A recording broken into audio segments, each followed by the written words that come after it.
দুর্নীতি দমন কমিশনের প্রধান কার্যালয়ের এনফোর্সমেন্ট ইউনিটের নির্দেশে আমরা এই সিলেটের ভোলাগঞ্জ এই সাদাপাথর এলাকায় একটা অভিযানে এসেছি। আমাদের অভিযোগ হচ্ছে যে এখানে কয়েকশো কোটি টাকার রাষ্ট্রীয় সম্পদ এই যে পাথর, এই পাথরগুলো বিগত কয়েক মাসে মানে এখান থেকে উঠিয়ে নিয়ে যাওয়া হয়েছে, এক কথায় আত্মসাৎ করা হয়েছে। আমরা আজকে 5 জন সদস্যের একটা টিম সিলেট অফিস থেকে এসেছি।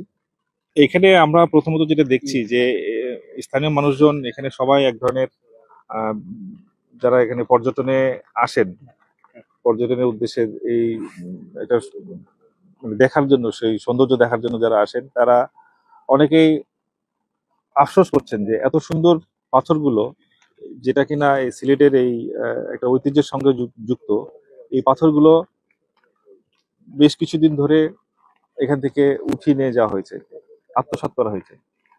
তো আমাদের মানে এখন পর্যন্ত আমরা যে জিনিসটা পাচ্ছি, যেটা আমরা দেখতে পাচ্ছি যে এই সম্পদগুলো নিয়ে যাওয়া হয়েছে মানে বাণিজ্যিক উদ্দেশ্যে।